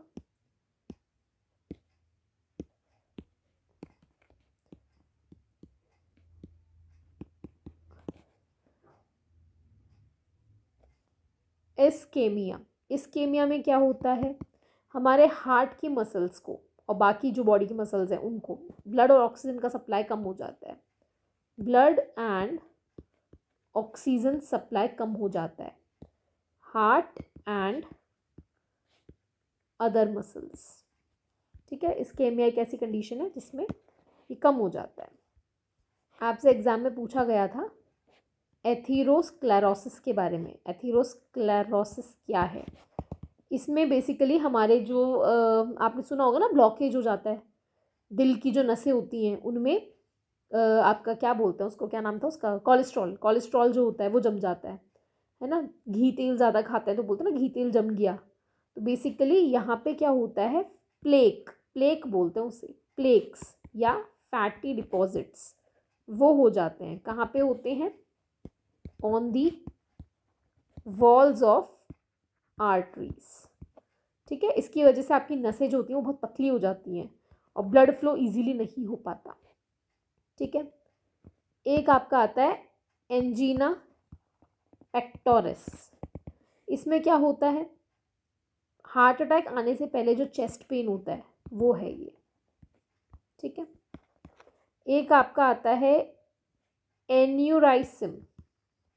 एन्यूराइसिम का मतलब हमारे ब्लड वेसल जो होता है, टिपिकली जो आर्टरी है वो बहुत ज़्यादा फूल जाती है। Bulging on wall of artery, तो फूल जाएगी तो कभी भी फट सकती है। फटने की वजह से क्या हो सकता है, ब्लीडिंग हो सकती है, क्या बोलते हैं, हैमरेज जो बोलते हैं वो हो सकता है, ब्लड लॉस हो सकता है। देन हाइपरटेंशन तो पता ही है, हाई बीपी, हाइपरटेंशन ये क्या होता है, बीपी हाई होना। ये क्यों होता है? बेसिकली हमारे जो ब्लड फ्लो होता है वो बहुत ज़्यादा स्पीड में होता है जिसकी वजह से स्ट्रोक आ सकता है, ठीक है। ये भी कोलेस्ट्रॉल वगैरह ज़्यादा होने की वजह से होता है क्योंकि वो इजीली फ्लो नहीं कर पा रहा तो ज़्यादा प्रेशर देना पड़ता है। बाकी हार्ट अटैक जो होता है उसे हम कहते हैं मायो कार्डियल इन्फेक्शन। इसमें क्या होता है, इसमें हार्ट अटैक होता है। हार्ट अटैक क्यों हुआ? बेसिकली हमारे ब्लड फ्लो जो होता है हार्ट में वो प्रॉपरली नहीं जा पाता लंबे समय तक, तो उसकी वजह से हमारे ब्लड मसल्स जो होते हैं वो डैमेज हो जाते हैं या मर जाते हैं, जिसकी वजह से स्ट्रोक होता है, ठीक है। जिसकी वजह से हमारे ब्रेन को ऑक्सीजन नहीं मिलती और फिर उसकी वजह से पैरालिसिस हो जाता है। तो बेसिकली हार्ट अटैक जो है वो कैसे हुआ? हार्ट अटैक इज़ कि जब आपके हार्ट में प्रॉपरली ब्लड नहीं गया तो हार्ट पंप नहीं करेगा, है ना। तो जब हार्ट पंप नहीं करेगा तो बेसिकली क्या होगा, हमारे ब्रेन तक नहीं ब्लड ऑक्सीजन जा पाएगा और ऑक्सीजन ब्रेन तक नहीं जा पाएगा जिसकी वजह से पैरालिसिस हो जाएगा, ठीक है। ये चीज़ होती है। तो basically we can say that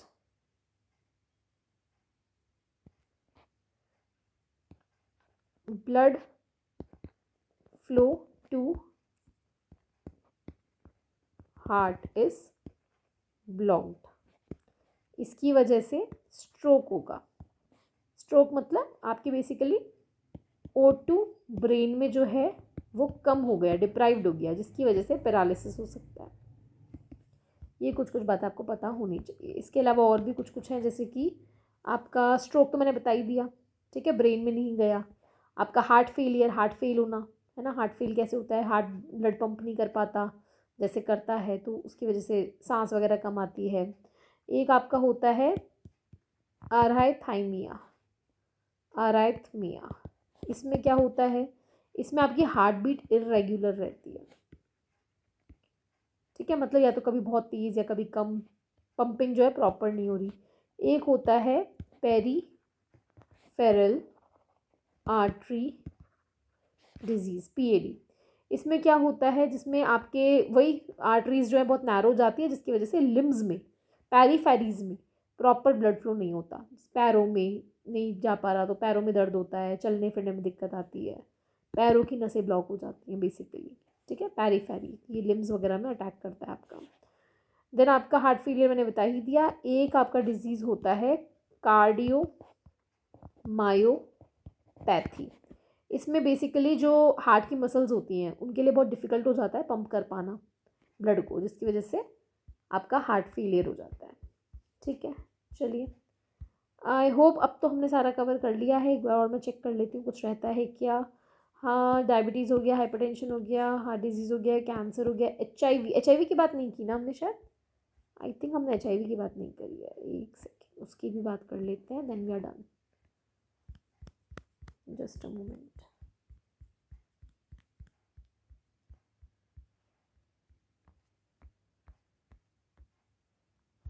ये जो बेसिकली मैंने आपको अभी ये बताए सारे हार्ट के, तो ये डायरेक्टली आपसे पूछ सकते हैं कि इनमें से कौन कौन से हार्ट कंडीशन से रिलेटेड हैं या कौन से रिलेटेड नहीं हैं। इस तरीके से दे कैन आस्क यू। ये कुछ कुछ चीज़ें आपको याद रखनी है, ठीक है।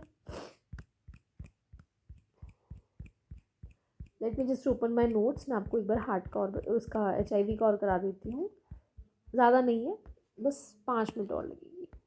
देखिए, HIV एड्स, तो HIV और एड्स का फ़र्क समझें। HIV एक वायरस है, ह्यूमन इम्यूनोडेफिशिएंसी वायरस। ये एक ऐसा वायरस है जो कम्युनिकेबल है, मतलब फैलता है। ये वायरस मेरे शरीर से आपके शरीर में जा सकता है, और इस वायरस के होने की वजह से हमें जो बीमारी होती है उसका नाम है एड्स। एड्स क्या है, एड्स बीमारी का नाम है। एड्स इज़ द बीमारी which is caused due to this HIV virus, ठीक है। आया समझ में, मतलब कि HIV खुद एक बीमारी नहीं है। HIV एक वायरस है जो कि बीमारी करती है, जिस बीमारी का नाम है एड्स। बीमारी का जो नाम है वो है एड्स, जिसे हम कहेंगे एक्वायर्ड इम्यूनोडेफिशिएंसी सिंड्रोम, ठीक है। तो बेसिकली क्या है, HIV एड्स के बारे में हम समझते हैं तो पहले हमें वायरस को समझना होगा, तब हम बीमारी समझ पाएंगे। जब हम HIV वायरस की बात करते हैं तो बेसिकली जो वायरस है ये एक रेट्रो वायरस है। रेट्रो वायरस है, इसका मतलब इसमें केवल RNA होता है। RNA क्या होता है, राइबो न्यूक्लिक एसिड। बहुत सारे हमारे बॉडी में मटेरियल्स होते हैं, जैसे DNA, RNA, तो RNA राइबो न्यूक्लिक एसिड होता है। इसमें DNA नहीं होता, HIV में DNA नहीं होता। जैसे ही किसी इंसान के शरीर में आता है तो ये अपने RNA को कन्वर्ट कर लेता है DNA में, ठीक है, DNA में कन्वर्ट कर लेता है। अब ये जो DNA है ये हमारे बॉडी के DNA में जाके घुस जाता है और फिर हमारी बॉडी का ही एक हिस्सा हो जाता है, हमारी बॉडी के अंदर ये पनपने लगता है, ठीक है। और ये क्या करता है, ये आपके किसको अफेक्ट करता है, मैंने बताया था CD4 को, T4 को ये अफेक्ट करता है, ठीक है। T4 का काम था सचेत करना, इम्यून सिस्टम को इम्यून रिस्पॉन्स दिलवाना, तो ये इम्यून सिस्टम को जाकर के पहले अफेक्ट कर देता है, ठीक है। तो इसके लिए, इसकी वजह से फिर आपको क्या हो जाता है, एड्स बीमारी हो जाती है। और एड्स बीमारी के बेसिकली देखो, वैसे तो कहा जाता है कि अगर बहुत ज़्यादा हाई लेवल पे आप चले गए तो आपका इसका बीमारी का इलाज नहीं है, ठीक है। लेकिन अभी रिसेंटली देखा गया है कि इसमें एंटी रेट्रोवायरल थेरेपी जो है ये थोड़ी सी कारगर साबित हो रही है, ये दी जाती है। इसमें बहुत सी दवाइयाँ वगैरह दी जाती हैं उस वायरस को रेप्लिकेट करने से बचाने के लिए कि वो वायरस और आगे ना फैले। बट ऐसा कहा जाता है कि भाई 100% इसका कोई इलाज नहीं है, ये इफेक्टिव है लेकिन 100% इलाज जो है ये नहीं दे पाती।